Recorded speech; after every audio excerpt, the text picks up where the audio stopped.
आज हम important article चीता के बारे में डिस्कस करेंगे। देखो, चीता जो है वो री इंट्रोड्यूस किया गया प्रोजेक्ट चीता के तहत कूनो पलपुर नेशनल पार्क में। आप जानते हैं कूनो पलपुर नेशनल पार्क एमपी में स्थित है और इसको इंट्रोड्यूस करने के पीछे क्या रीज़न रहा है।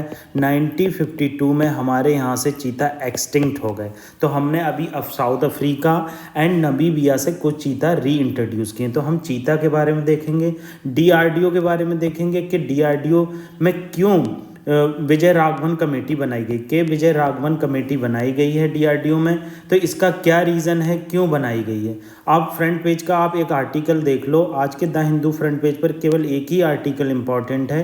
क्या हुआ है, ईरान ने मिलिटेंट ऑर्गेनाइजेशन पर पाकिस्तान बॉर्डर पर अटैक किया है। तो इससे ये पता चलता है जो मिलिटेंट हैं, जिस तरह के टेररिज्म आतंकवाद फैला रहा है ये पाकिस्तान, इसकी वजह से जो पड़ोसी कंट्री हैं उन्हें बहुत ज़्यादा लॉसेस हो रहे हैं।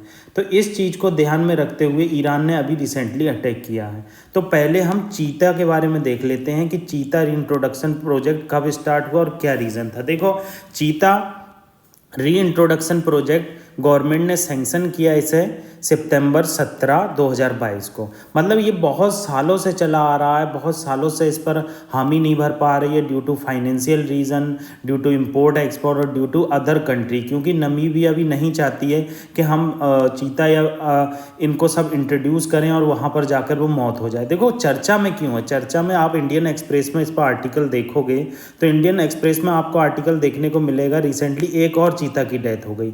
अब तक 12 चीता जो है इंट्रोड्यूस किए गए कूनो पलपुर नेशनल पार्क में, मगर रिसेंटली क्या हुआ है, अभी 9th चीता की मौत हो गई है। इससे पहले अगर आप इस आर्टिकल को देखेंगे जो मैंने यहाँ पर कवर किया है, इसमें 8th चीता की मौत है, मगर अगर आप देखेंगे तो आज 9th चीता की मौत हो गई। तो इस तरह की न्यूज़ निकल कर आ रही है। बहुत सारे रीज़न हैं चीता की मौत के पीछे, मगर one of the major reason है एनवायरमेंटल चेंजेस, क्योंकि नेचुरल डेथ बताई गई है, क्योंकि नहीं बताया गया है, क्योंकि टेक्निकल फॉल्ट है, कोई भी प्रॉब्लम है, इस तरह की चीज़ें। तो ये कॉन्टेक्स्ट था कि हमें पता होना चाहिए किस कॉन्टेक्स्ट में हम चीता को डिस्कस कर रहे हैं। अदर इंपॉर्टेंट चीज़ देख लो, हमने ये बताया कि चीता रीइंट्रोडक्शन प्रोजेक्ट सितंबर 17, 2022 में लॉन्च किया गया। ठीक है, इसमें क्या था, जो पॉपुलेशन थी चीता की उसको रिस्टोर करने की बात की गई, जो 1952 में एक्सटिंक्ट हो गए थे। ठीक है, अब चीता का ट्रांसलोकेशन कहाँ से होगा, कहाँ से हुआ, साउथ अफ्रीका से हुआ और नमीबिया से हुआ। कूनो पलपुर नेशनल पार्क जो हमारा एमपी में स्थित है, यहाँ पर ये चीता को रीइंट्रोड्यूस किया गया। आपको मैं ये बता दूँ, साउथ अफ्रीका से जो चीता आ रहे हैं और नमीबिया से चीता आ रहे हैं उनमें थोड़ी डिफरेंस है। अभी भी सारे चीता नहीं आए हैं, धीरे धीरे स्टेज वाइज में ये सब लाए जा रहे हैं। इस प्रोजेक्ट को इम्प्लीमेंट कौन कर रहा है, इस प्रोजेक्ट को इम्प्लीमेंट करा जा रहा है national tiger conservation authority NTCA, और कोलेब्रेशन कर रहा है Madhya Pradesh forest department, wild life institute of India, cheetah experts from the Namibia and South Africa. इनके द्वारा ये मेनली क्या किया जा रहा है, इम्प्लीमेंट किया जा रहा है। आपको मुझे इतना बताना है wild life institute of India का ऑफिस कहाँ पर है, कमेंट बॉक्स में। ठीक है, आप अगर बताएंगे, सर्च करेंगे तो इससे आपको ही फ़ायदा होगा, मुझे नहीं होगा। इसलिए आपसे मेरी गुजारिश है कि जो क्वेश्चन हम पूछते हैं बहुत इंपॉर्टेंट होते हैं तो ज़रूर बताया करिए। अब रीइंट्रोडक्शन प्रोसेस क्या है, अभी ये इन्होंने बताया कि साउथ अफ्रीका से हम 12 चीता रीइंट्रोड्यूस करने वाले हैं अपने कूनो पलपुर नेशनल पार्क में, और नमीबिया से 8। तो टोटल अभी तक 12 किए गए हैं, 20 चीता रीइंट्रोड्यूस किए जाने हैं। रेडियो कॉलर लगाया गया। देखो, रिसेंटली एक इशू आया था जब चीता की बहुत ज़्यादा डेथ हो रही थी, तो लोगों का कहना है जो रेडियो कॉलर है, ये रेडियो कॉलर इलेक्ट्रोमैग्नेटिक वेव पे वर्क करता है और कौन चीता कहाँ जा रहा है ये सब पता होता है। किनको, फॉरेस्ट डिपार्टमेंट को, जो फॉरेस्ट के लोग होते हैं उन्हें सब पता होता है। तो रेडियो कॉलर की क्या इंपॉर्टेंस है, लोगों ने कहा कि इसकी वजह से, इलेक्ट्रोमैग्नेटिक वेव की वजह से डेथ हो रही है, मगर रिसेंटली निकल कर आया ये रेडियो कॉलर की वजह से डेथ नहीं हो रही है, ये नेचुरल डेथ है। इसके मे भी अदर रीज़न हो सकते हैं, मगर अभी तक साइंटिस्ट नहीं बताए हैं कि क्या रीज़न है। इन्वायरमेंटल चैलेंजेस हैं, पॉल्यूशन चैलेंजेस है, या इंडिया का इन्वायरमेंट नमीबिया से बहुत अलग है, ये सब रीज़न हो सकते हैं। ठीक है, तो ये चीज़ें निकल कर आ रही हैं। मार्च 2023 में क्या हुआ था, एक चीता ने 4 कप्स को बर्थ दिया था। अब ये 4 कप्स जो थे बहुत इम्पॉर्टेंट इनका रोल रहा। क्यों? अगर ज़्यादा से ज़्यादा कप्स बॉर्न होंगे तो हमारे क्या है फॉरेस्ट डिपार्टमेंट को ईजी होगी उनको हैंडल करने में, और जो हमारा चीता री इंट्रोडक्शन प्रोजेक्ट है वो सक्सेसफुल हो जाएगा। ठीक है, ये सब चीज़ें बताई गई हैं। अब मॉर्टिलिटी देख लो। अभी तक मैंने आपको बताया 8 चीता जो है डाइड हो चुके हैं कूनो पलपुर नेशनल पार्क में ड्यू टू नेचुरल कॉज। ठीक है, नेशनल टाइगर कंजर्वेशन अथॉरिटी ने भी यही बताया जो डेथ हुई है वो नेचुरल हुई है, वो रेडियो कॉलर की वजह से नहीं हुई है। अब चीता का बेसिक देख लें। देखो, चीता का साइंटिफिक नेम एसिनोनिक्स जुबाटस है। ठीक है, ये साइंटिफिक नेम है चीता का। चीता फास्टेस्ट लैंड एनिमल है, मतलब सबसे तेज दौड़ता है ये। Cheetah are the largest wild cat, large wild cat है ये। IUCN में वल्नरेबल है और साइट के अपेंडिक्स फर्स्ट में है। ये सब आपको पता होना चाहिए, ये बेसिक डिटेल है।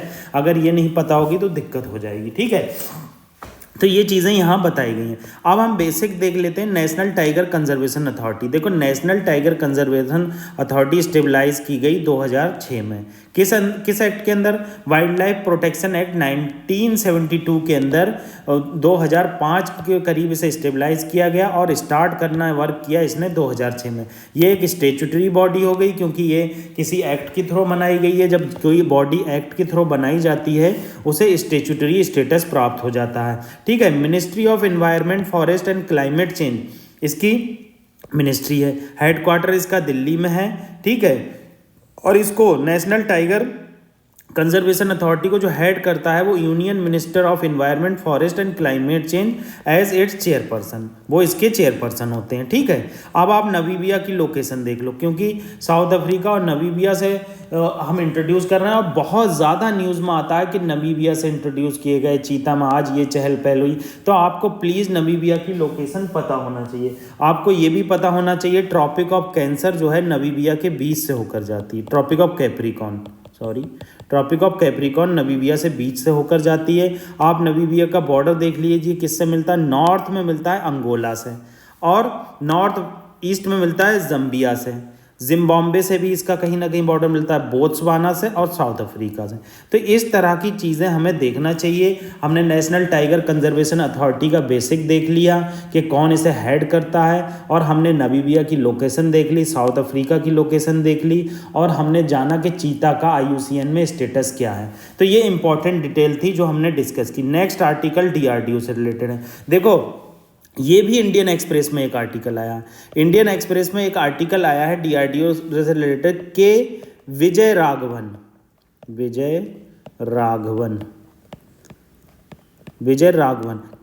राघवन की अध्यक्षता में DRDO को अपलिफ्ट करने के लिए, DRDO को स्ट्रांग बनाने के लिए एक कमेटी बनाई गई है। ठीक है, अब इस कमेटी को जो हेड कर रहे हैं वो के विजय राघवन जी कर रहे हैं। तो आपको फर्स्ट ऑफ ऑल ये पता होना चाहिए कि के विजय राघवन कमेटी किससे रिलेटेड है। दूसरी चीज़, ये कमेटी क्यों बनाई गई है। दूसरी चीज़ इम्पॉर्टेंट इसलिए है क्योंकि DRDO का जो ऑफिस है वो मिनिस्ट्री ऑफ डिफेंस के अंदर वर्क करता है, जबकि इसरो का ऑफिस जो है वो PMO के अंदर वर्क करता है। तो इसमें क्या प्रॉब्लम है? DRDO कई काम एक साथ करती है। तो अभी रिसेंटली ये रिपोर्ट निकल कर आ रही है कि विजय राघवन कमेटी का ये रिकमेंडेशन है कि आप रिसर्च एंड डेवलपमेंट पे ध्यान दो, आप मैन्युफैक्चरिंग पे ध्यान ना दो। क्योंकि मैन्युफैक्चरिंग की वजह से क्या हो रहा है कि बहुत ज़्यादा आप डेवलपमेंट नहीं कर पा रहे हैं, और डेवलपमेंट ना होने की वजह से हमारे डिफेंस सेक्टर में इनोवेशन नहीं आ पा रहा। तो कुछ हम बेसिक देख लेते हैं। देखो, DRDO स्टेबलाइज किया गया था 1958 में। 3 मेजर डिफेंस ऑर्गेनाइजेशन थे, उनको मिला दिया गया था। पहला था defence science organisation, defence technical development establishment, directorate of technical development and production, मतलब DSO, DT, DE और DTO को मिलाकर एक DRDO बनाया गया।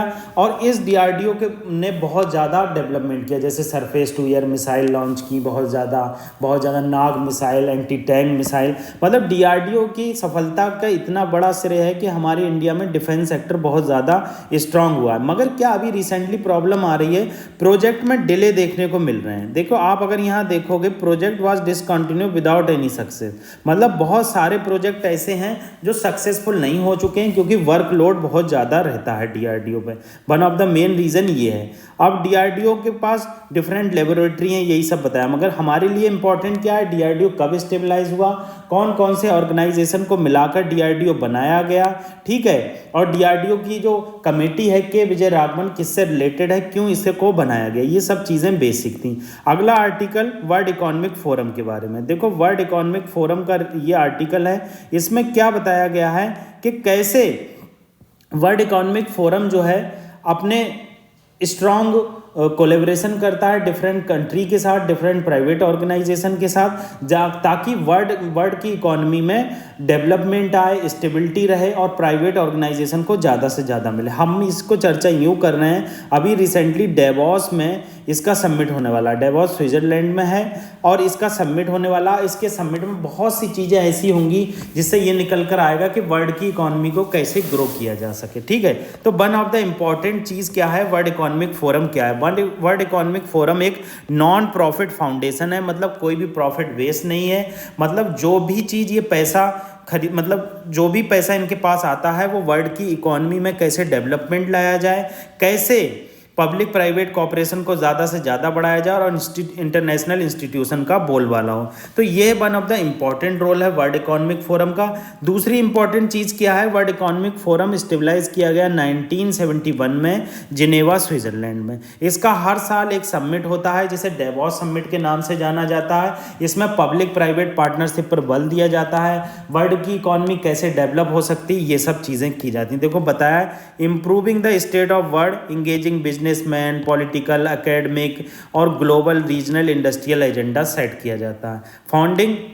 फाउंडर और एग्जीक्यूटिव चेयरमैन कौन है, क्लाउस सेचवेर, ये इसके फाउंडर हैं, मेनली इन्होंने ही फाउंड किया था। मेजर रिपोर्ट आप देख लो कौन कौन सी रिपोर्ट वर्ल्ड इकोनॉमिक फोरम के द्वारा दी जाती हैं। देखो एनर्जी ट्रांजिशन रिपोर्ट दी जाती है वर्ल्ड इकोनॉमिक फोरम के द्वारा, ग्लोबल कम्पिटिटिवनेस रिपोर्ट दी जाती है, ग्लोबल आईटी रिपोर्ट दी जाती है, ग्लोबल जेंडर गैप रिपोर्ट दी जाती है। जेंडर गैप में कौन कौन पार्टिसिपेट करता है वर्ल्ड इकोनॉमिक फोरम के द्वारा, इंसीड करता है और कॉर्नेल यूनिवर्सिटी, ये दोनों तीनों मिलकर global gender gap report publish करते हैं। और ग्लोबल रिस्क रिपोर्ट और global travel and tourism report, ये कुछ इंपॉर्टेंट रिपोर्ट थी जो आपको पता होना चाहिए। अगर आपको ये नहीं पता होगा तो आपको दिक्कत हो जाएगी, क्योंकि ये जो सब इंपॉर्टेंट रिपोर्ट है, जैसे ग्लोबल जेंडर गैप रिपोर्ट बहुत इंपॉर्टेंट है, global risk report, global travel and tourism report और ग्लोबल कम्पिटिटिवनेस रिपोर्ट, ये 4 रिपोर्ट आपको पता होना चाहिए। मैं एक बार फिर से दोहरा देता हूँ, energy transition report, global competitiveness report, global IT report और global gender gap report, global risk report, global travel and tourism report. तो ये सब इंपॉर्टेंट चीज़ें थी जो मैंने आपको बताई, जो बहुत ज़्यादा इंपॉर्टेंट हैं कि किस तरह से कोई भी चीज़ स्टेबलाइज होती है और उसका क्या रोल होता है। आपको एक चीज़ यहाँ पर बता देना चाहता हूँ, साइंस एंड टेक से रिलेटेड है, मैंने कहीं न्यूज़पेपर में पढ़ी थी, न्यूस्टॉन एंड नेक्टॉन में क्या डिफरेंस है, ये इन्वायरमेंट से रिलेटेड है। न्यूस्टॉन क्या होता है, neuston untouched live at air water surface. देखो न्यूस्टॉन जो इंसेक्ट होते हैं या एनिमल्स होते हैं, एनिमल्स तो नहीं होते हैं, एनिमल्स तो हम लार्ज समझते हैं, मगर इंसेक्ट को भी एनिमल ही कहा जाता है। तो जो ये जो वाटर की लेयर होती है, तो आपने देखा होगा मच्छर वगैरह यहाँ पर वाटर पर एक ऊपर लेयर होती है, तो एयर और वाटर के ऊपर यहाँ बैठे रहते हैं कुछ इंसेक्ट, इसको हम न्यूस्टॉन कहते हैं, मतलब अनअटैच होते हैं, वाटर से अनअटैच होते हैं और एयर और वाटर की लेयर के बीच में होते हैं, इन्हें न्यूस्टॉन कहा जाता है। नेक्टॉन क्या होता है, नेक्टॉन क्या होता है, वाटर के अंदर रहते हैं, जैसे कोई मछली हो गई तो उन्हें नेक्टॉन कहा जाता है, और ये स्विमर कहलाते हैं, लार्ज और पावरफुल होते हैं। तो ये डिफरेंस इंपॉर्टेंट था, एक साइंस एंड टेक में कहीं ये न्यूज़पेपर में मैंने पढ़ा था, न्यूस्टॉन और नेक्टॉन में क्या डिफरेंस है। नेक्टॉन वाटर के अंदर होते हैं, जबकि न्यूस्टॉन एयर और वाटर की लेयर के ऊपर होते हैं। आपने देखे होंगे अक्सर नालियों ओलियों के ऊपर बैठे हुए। तो ये न्यूस्टॉन और नेक्टॉन का हमने डिस्कस किया। तो ये आज इंपॉर्टेंट आर्टिकल डिस्कस किए, डेवॉस समिट के बारे में जाना, वर्ल्ड इकोनॉमिक फोरम के बारे में जाना, और हमने डिस्कस किया कि कैसे चीता रीइंट्रोडक्शन प्रोजेक्ट सक्सेसफुल हो रहा है और क्यों डेथ हो रही है, रेडियो कॉलर क्या है, ये सब चीज़ें हमने जानी। Thank you very much.